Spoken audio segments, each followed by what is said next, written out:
अब इस चीज़ को थोड़ा सा और आगे लेके चलते हैं, ठीक है। थोड़ा सा गले का भी मामला देखने होते हैं कल भी मैंने परफॉर्मेंस देनी है तो थोड़ा सा गला कंट्रोल करना पड़ेगा। अच्छा जी, क्योंकि जब मुझे पता है जब मैं माइक पे नहीं बोलूँगा तो मैं चिल्लाऊँगा, जब मैं चिल्लाऊँगा तो मेरा मामला ख़राब हो जाएंगे। अच्छा, अब जहन में रखिएगा, असल में मैं इसकी वजह से सबसे ज़्यादा प्रॉब्लम में कि फंक्शनलिज्म के कोर थ्योरिस्ट कौन कौन से हैं, फंक्शनलिज्म के कोर थ्योरिस्ट कौन कौन से, एमिल durkheim, टैलकॉट पार्सन्स, ठीक है। अच्छा, अब मैं आपको कोर थ्योरी भी बताता रहता हूँ, सही है, आप चाहें तो उस चीज़ को अपने पास लिख भी सकते हैं, रिकॉर्डिंग वैसे मिल जाएगी आपको। एमिल durkheim, सही है, टैलकॉट पार्सन्स, इन्होंने फोकस किस चीज़ पे किया, फोकस किया है, देखो अब बात यह है ना कि हमारे पास कंसेंसस स्ट्रक्चरलिज्म है तो कोई ना कोई डिटर्मिनिस्टिक फोर्स की भी बात करेंगे ये लोग, कोई ना कोई डिटर्मिनिस्टिक फोर्स की बात कर रहे होंगे, ठीक है। अब हमारे फंक्शनलिस्ट जो हैं वो दरअसल बात करते हैं जिस स्ट्रक्चरल फोर्स की बात करते हैं या डिटर्मिनिस्टिक फोर्स की बात करते हैं उसको हम कहते हैं सोशल सॉलिडारिटी, यानी कि सोसाइटी के अंदर एक यूनिटी क्रिएट हुई हुई होती है जो इंसान के एक्शन को एक कंसेंसस के हिसाब से ड्राइव कर रही होती है। वैल्यू कंसेंसस यानी कि agreement over the values, agreement over the.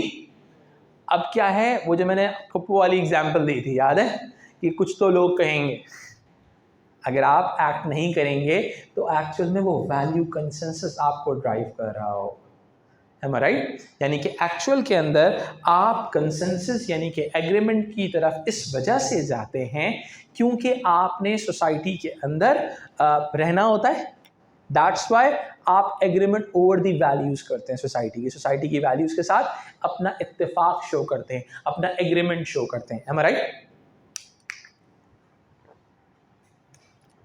According to functionalists, social solidarity is a structural force behind an action of an individual. Behind an action of an इंसान के एक्शन के पीछे जो स्ट्रक्चरल फोर्स ड्राइव हो रही है वो drive हो रही है किस बेसिस के ऊपर, वैल्यू कंसेंसस या सोशल सॉलिडारिटी की बेसिस पे। एनी कंफ्यूजन चलेगा? अच्छा, अब क्या है, all the social institutions like family, education, media endorse the idea of social solidarity, ठीक है। सोसाइटी की जो एग्रीड वैल्यूज होती हैं उन आइडियाज को इंडोर्स करती हैं सोशल इंस्टीट्यूशंस। कोई मसला यहाँ तक क्लियर हो रही है बात? अच्छा जी, अब बहुत सारे फंक्शंस हैं जो परफॉर्म किए जाते हैं डिफरेंट सोशल इंस्टीट्यूशंस की जानिब से। जैसा कि अगर मैं बहुत सिंपल सी बात करूं तो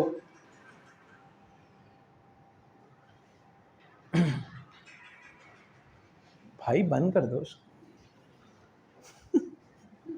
अच्छा, अब बहुत सिंपल, जैसे कि प्राइमरी सोशलाइजेशन का फंक्शन फैमिली परफॉर्म करता है, सेकेंडरी सोशलाइजेशन का function education, media, religion perform कर रहा होता है, ठीक है। यानी कि सारे सोशल इंस्टीट्यूशंस एक एग्रीड वैल्यूज को प्रमोट कर रहे हैं, हम राइट। फातिमा, तुम्हें सारे सोशल इंस्टीट्यूशंस ने यही बोला था, सच बोलो, तुमने माना नहीं माना वो नॉन कन्फॉर्मिटी में आ जाएगा, ऐसा ही बात, ठीक है। क्लियर होगी बात? Agreement over the values, endorse an idea that you need to follow the agreed values of the society. Any confusion चलेगा? एनी प्रॉब्लम चलेगा? ओके जी, आगे बढ़ते हैं। हमारे पास दूसरा जो कॉन्फ्लिक्ट स्ट्रक्चरलिज्म है वो किस चीज़ की तरफ आता है? अच्छा, अब हमारे पास फंक्शनलिस्ट जो होंगे, स्ट्रक्चरल फोर्स की बात करें तो वो अपनी रिसर्च के अंदर बेटा फैक्ट या सोशल फोर्स को जानने की कोशिश करेंगे, इंसान के बिलीफ को जानने की कोशिश करेंगे, फैक्ट्स को आइडेंटिफाई करने की। तो अब हमारे पास, अच्छा, ये जो हमारे स्ट्रक्चरलिस्ट तरह का जो मेथोडोलॉजी होती है उसको हम कहते हैं पॉजिटिविज्म। क्या कहते हैं बेटा? पॉजिटिविज्म। अभी मैं आगे लेके चलूंगा इसको। हमारे एमिल durkheim जो थे वो पॉजिटिविस्ट थे।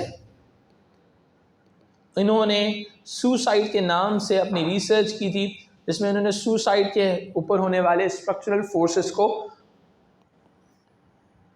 सुसाइड के एक्शन के पीछे जो स्ट्रक्चरल फोर्सेस थी उनको आइडेंटिफाई करने की कोशिश की थी through official stats. Any confusion till here? यहाँ तक क्लियर है? अच्छा जी, अब मार्क्सिज्म हमारे पास जो कॉन्फ्लिक्ट स्ट्रक्चरलिज्म है उसमें हमारे पास पहले मार्क्सिज्म आता है,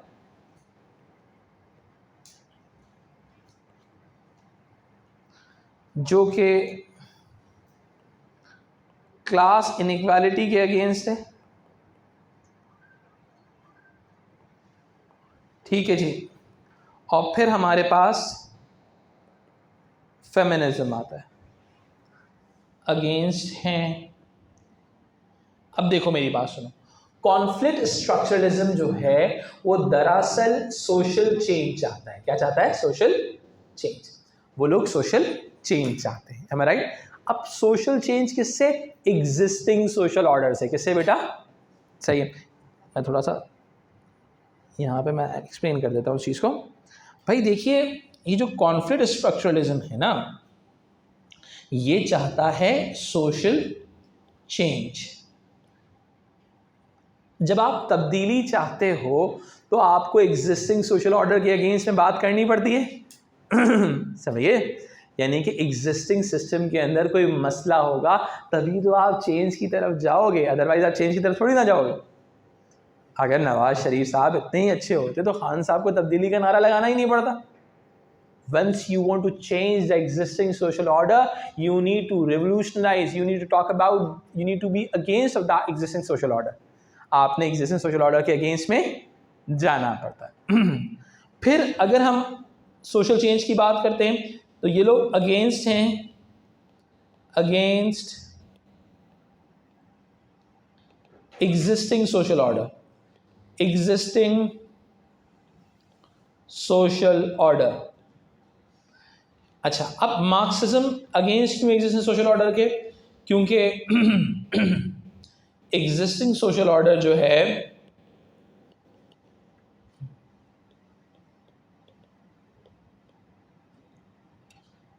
क्लास इनइक्वालिटी प्रमोट करता है, प्रमोट क्लास इनइक्वालिटी।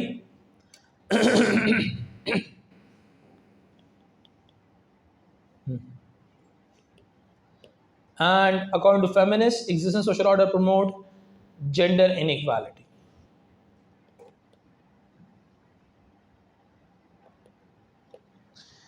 यानी कि existing social order gender inequality promote कर रहा है, that's why they are against of it. सही है, according to feminists and according to Marxists, existing social order class inequality promote कर रहा है। ठीक है, अब मैं अगर इस चीज़ की बात करता हूँ थोड़ा सा आगे,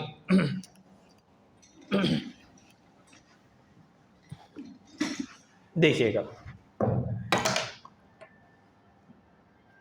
मार्क्सिज्म जो है, मार्क्सिस्ट जो है, दरअसल Marxism is actually against capitalism. क्या है बेटा? मार्क्सिज्म है अगेंस्ट कैपिटलिज्म, कैपिटलिज्म के अगेंस्ट है मार्क्सिज्म। सही है। अब कैपिटलिज्म क्या होता है? जिसके अंदर सोसाइटी के अंदर क्लास स्ट्राटिफिकेशन एग्जिस्ट करती है। क्या एग्जिस्ट करती है? Class stratification. Class stratification exist करने का मतलब क्या है? मतलब ये है ब्रदर के सोसाइटी में दो क्लासेस हैं। एक है रूलिंग क्लास जिसको हम बुर्जुआजी कहते हैं, और दूसरी हमारे पास है वर्किंग क्लास जिसको हम प्रोलेटारिएट कहते हैं। According to Marxists, the bourgeoisie or capitalists are exploiting the working class of the society, and all the social institutions support the capitalism. All the social institutions support the capitalism. अब देखो मेरी बात सुनो,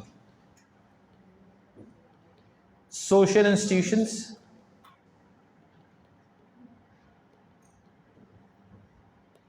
support capitalism. सही है, social institution capitalism को promote करते हैं, that's why they are against of it. ठीक है, अब एक फॉर्मूला है। According to Marxist, capitalism is an structural force, एक ऐसी स्ट्रक्चरल फोर्स है कैपिटलिज्म बिहाइंड क्लास इनइक्वालिटी। यानी कि सोसाइटी के अंदर जो क्लास इनइक्वालिटी है वो कैपिटलिज्म की वजह से है। सोसाइटी में जो क्लास इनइक्वालिटी है वो कैपिटलिज्म की वजह से।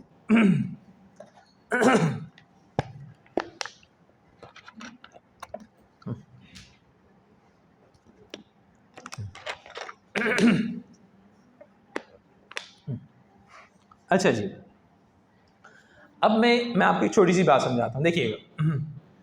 अब सोसाइटी के अंदर इनका एक फिनोमेना है, एक फॉर्मूला है जिसको ये लोग इकोनॉमिक डिटर्मिनिज्म कहते हैं। क्या कहते हैं? Economic determinism. इकोनॉमिक डिटर्मिनिज्म का मतलब क्या है, देखिएगा।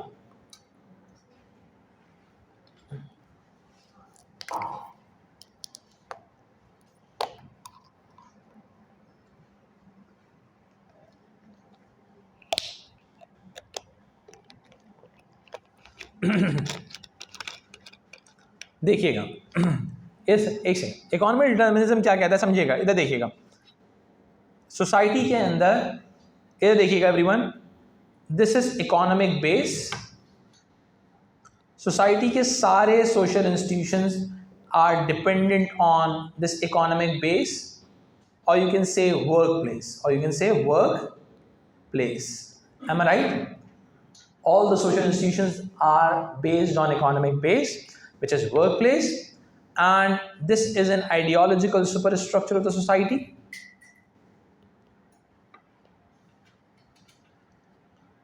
Ideological superstructure, like जिसके अंदर हमारे पास फैमिली भी है, मीडिया भी है, एजुकेशन भी है, रिलीजन भी है।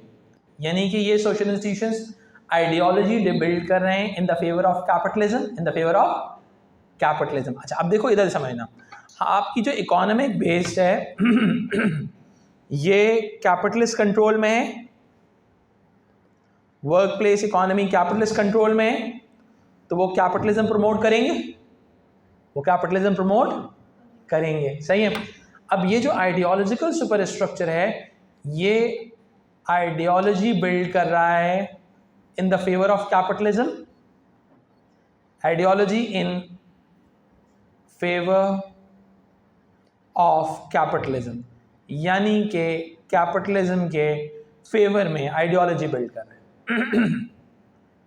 समझ में आई बात? अब जैसे कि हमारे पास अल्थूज़र की थ्योरी थी, अल्थूज़र ने क्या कहा, आपके सोसाइटी के जो कल्चरल इंस्टीट्यूशंस हैं, like cultural institutions like family, education, media, religion, ठीक है, ये cultural institutions are, these cultural institutions are the part of ideological state apparatus, ideological state apparatus, as they develop ideology in the favor of capitalism. अब यहाँ पे हमने क्या कहा था, ये आइडियोलॉजी बिल्ड कर रहे हैं सोशल इंस्टीट्यूशंस।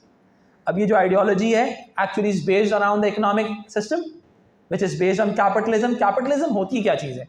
सोसाइटी के अंदर एक जिसके पास अपना पैसा कैपिटल है, वो अपना पैसा मल्टीप्लाई कर सकता है, सही है। और उससे क्या होता है, जब आप पैसा मल्टीप्लाई करता है, एक बंदा पैसा रखता है, उसको प्राइवेट प्रॉपर्टी बनाता रहता है, मल्टीप्लाई करता रहता है, तो ऑटोमेटिकली उसका पैसा बढ़ता रहता है, और जो सोसाइटी के अंदर वर्किंग क्लास होती है उसके पास पैसा कम होता रहता है। सोसाइटी में दो क्लासेस बन जाती हैं, bourgeoisie and proletariat. Working class is remain in the working class and the ruling class remain in the ruling class. Capitalism है, जिसके पास कैपिटलिज्म का अगर आसान अल्फाज में समझाऊं तो जिसकी लाठी उसकी भैंस, जिसके पास कैपिटल होगा उसका सब कुछ है। All the social institutions will support those ideologies. ठीक हो गया? According to the Marxism, that's why the Marxism are against the existing social order. They want social change, revolution चाहते हैं। क्या चाहते हैं?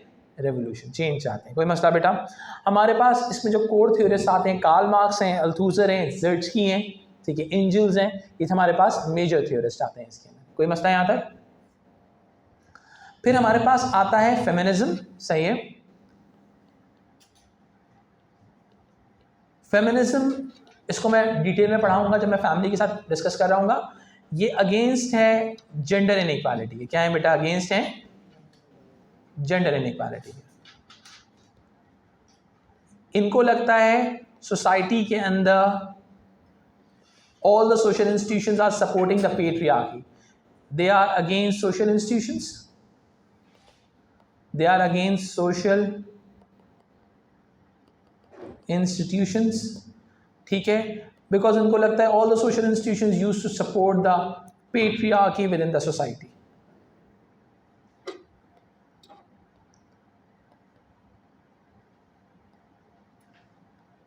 पेट्रियार्की का मतलब है male dominancy within the society. सही है। अच्छा, फेमिनिज्म में डिफरेंट टाइप्स होती हैं। Like liberal feminism is more about the gender equality. सही है।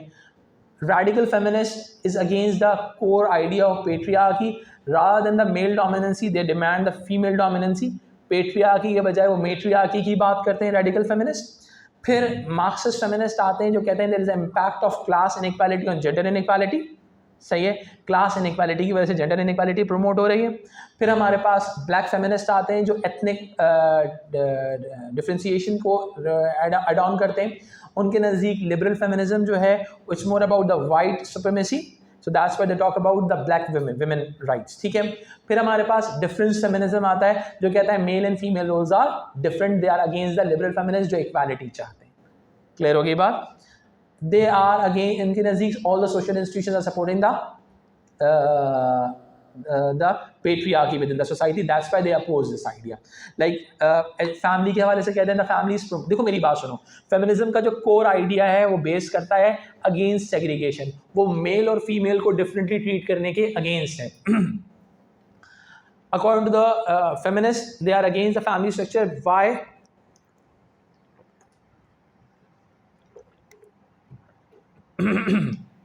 Because family used to promote the gendered socialization, male and female into different way, male into the instrumental role and female into the expressive role. That's why they are against the functionalists also.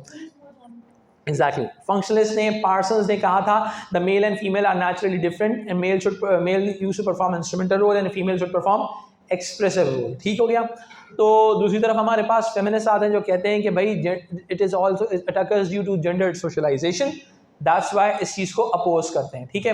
वो education को oppose इसलिए करते हैं कि education system में gendered curriculum होता है। Male are segregated into the instrumental subjects like engineering, business administration, while the females are segregated into the expressive subjects like humanities, art and design and something like that. ठीक है। Work place पे क्या हो रहा है? Work place पे according to them there is a vertical segregation at the work place, means कि upper position of the organisation are dominated by males while the lower positions are dominated by females, and according to them there is a horizontal segregation also. Some departments are dominated by males and some departments are dominated by females. More production market and departments are dominated by males while the human resource management is dominated by females, which is not that much important as compared to productions. Clear हो गई बात? So that's why देखो याद रखो, दुनिया के अंदर जब इनइक्वालिटी क्रिएट होती है सेग्रीगेशन से। जब मैंने कहा क्लास इनइक्वालिटी है, जब मैंने दो क्लासेस में सेग्रीगेशन क्रिएट किया, डिफरेंस ऑफ कल्चर क्रिएट किया, ऑटोमेटिकली क्या हो जाएगा? इनइक्वालिटी क्रिएट हो जाएगी over the period of time. जब मैंने दो जेंडर्स के दरमियान सेग्रीगेशन क्रिएट की तो क्या हो जाएगी? जेंडर डिफरेंशिएशन क्रिएट हो जाएगी। ठीक है।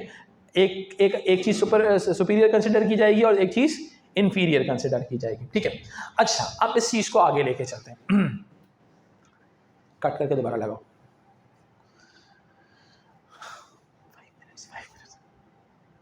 अच्छा, आ जाए,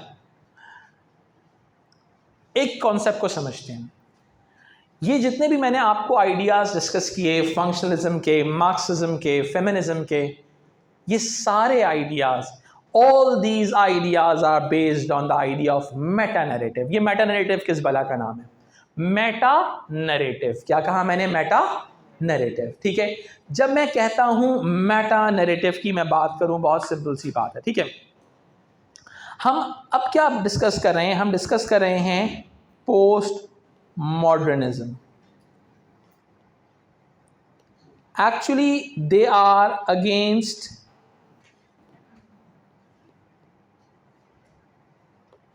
मेटा नैरेटिव। क्या है बेटा? Against meta narrative. Meta narrative का मतलब क्या है? नैरेटिव का मतलब है स्टोरी, मेटा का मतलब है बिग। बिग स्टोरी क्या है बेटा? Big story. बिग स्टोरी का मतलब क्या होता है? बिग स्टोरी का मतलब यह है कोई एक सच, one truth, am I right? कोई एक सच।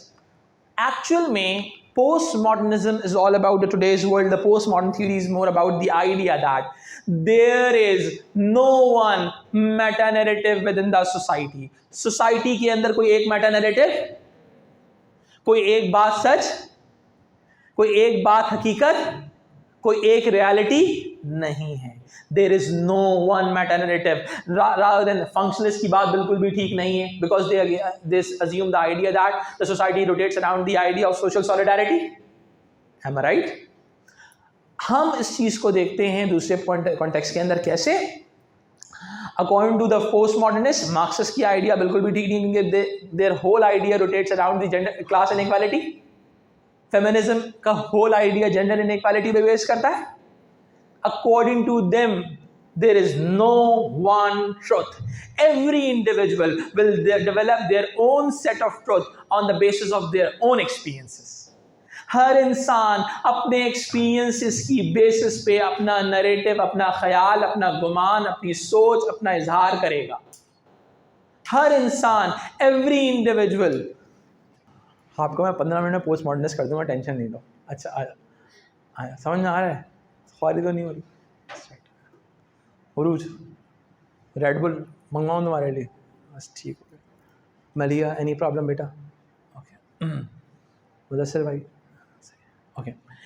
अब समझिएगा, मैंने कहा there is no one truth. मैंने क्या कहा? फ़ोन रख दो मेरी जान। Thank you so much. इसने सिर्फ गम देना है, मैं तुझे बता रहा हूँ, लिख ले कहीं पे। सही ठीक है, ये तजुर्बेकार बैठा हुआ से पूछ लेना। सही है ओके आ जाओ। मैंने क्या कहा? There is no one truth. There is no one, कोई एक truth. Every individual will develop their own set of truth on the basis of their own experiences. Every individual will develop their own narrative. हर इंसान अपने ख्यालात, अपना गुमान, अपनी सोच खुद क्रिएट करेगा। It could be the mixture of multiple narratives. Am I right? तुम्हें लगता है तुम मार्क्सिस्ट हो, तुम्हें लगता है तुम फेमिनिस्ट हो, नहीं मैं तो सोशल सॉलिडारिटी पे भी यकीन रखती हूँ, ठीक है? तुम एक्चुअल में पोस्ट मॉडर्निस्ट हो। Actually you are developing your own narrative. आज की दुनिया यही है कि every individual have a right to develop their own set of truth on the basis of pick and mix model, कि आप यहां से एक चीज उठा लो, यहां से एक चीज उठा लो, एक चीज बन जाएगी। Am I right? So the idea rotates around. Postmodernism is all about the idea of narrative rather than the meta narrative. Lyotard हमारे पास एक बड़े इंपॉर्टेंट थियोरिस्ट हैं पोस्ट मॉडर्निज्म के अंदर, जो कहते हैं they oppose the idea, Lyotard actually oppose the idea of grand narratives, कि सोसाइटी में ग्रैंड नैरेटिव्स अब खत्म हो जाएंगे। हर इंसान, every individual will develop their own set of truth. Am I right? अच्छा, हमारे पास और कुछ थियोरिस्ट आते हैं, जैसे कि स्ट्रीनाटी हैं। स्ट्रीनाटी कहते हैं कि भाई post modernism is more about style rather than new content. Post modernism कोई नया कंटेंट नहीं है। Post modernism is more about a new style. किसी भी पुरानी चीज को नए स्टाइल में एक्सप्रेस करना पोस्ट मॉडर्निज्म है, अकॉर्डिंग टू स्ट्रीनाटी। सही है। अब क्या है, वो किसी भी स्टीरियोटिपिकल आइडिया को सपोर्ट करेंगे ही नहीं। अब लेट्स सपोज वो कहेंगे नहीं कि nuclear family is a dominant family structure, वो कहेंगे the society is more about the post modern optimism, they want to celebrate the diversity. According to Stacey, every family is an alternative family, every family is an alternative family. इसका मतलब ये है हर family एक नई family, because हर इंसान के पास right है कि अपना नैरेटिव खुद बिल्ड कर सकता है। Any confusion? जी, हर डाइवर्सिटी, हर फैमिली एक नई फैमिली स्ट्रक्चर में काउंट होगी। यहाँ तक कोई कंफ्यूजन?